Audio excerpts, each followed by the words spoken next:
চালাক সবজি বিক্রেতা ও লোভী জমিদার। একসময় এক গ্রামে রহিম নামের এক গরিব সবজি বিক্রেতা থাকত। প্রতিদিন ভোরে সে মাঠে যেত, তাজা শাকসবজি তুলত, আর সেগুলো বাজারে নিয়ে বিক্রি করত। সে খুব সৎ ও পরিশ্রমী ছিল, তাই গ্রামের সবাই তাকে ভালোবাসত। কিন্তু গ্রামের জমিদার ছিল খুব লোভী। সে সব সময় চাষিদের কাছ থেকে কম দামে সবজি কিনতে চাইত এবং বেশি দামে বিক্রি করত। চক্রান্তের শুরু। একদিন জমিদার রহিমকে ডেকে বলল, তোমার সবজি খুব ভালো, তবে আমি কম দামে কিনব। তুমি রাজি হলে তোমার ব্যবসা বড় হতে সাহায্য করব। রহিম হেসে বলল, আমি পরিশ্রম করে সৎ পথে ব্যবসা করি।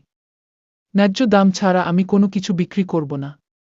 জমিদার রেগে গিয়ে বলল, তাহলে তোমার ব্যবসা আমি বন্ধ করে দেব। রহিমের বুদ্ধি।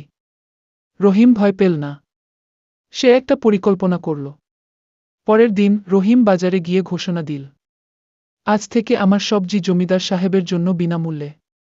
লোকেরা অবাক হয়ে জিজ্ঞেস করল, তুমি কি পাগল হলে? আমি ঠিক করেছি, আমার সবজি জমিদার সাহেবকে ফ্রি দেব। কারণ তিনি এত বড়লোক যে তার টাকা খরচ করতেই হয় না। এই কথা শুনে সবাই হাসতে লাগল। জমিদার লজ্জায় মুখ নিচু করল। এরপর থেকে সে রহিমের সঙ্গে অন্যায় করতে পারেনি, বরং অন্যদের মতো সঠিক দাম দিয়েই সবজি কিনতে শুরু করল। শিক্ষা। পরিশ্রম ও বুদ্ধি দিয়ে অন্যায়ের মোকাবিলা করা যায়। গল্পটি কেমন লাগল? যদি গল্পটি ভালো লেগে থাকে তাহলে চ্যানেলটিকে সাবস্ক্রাইব করে দাও।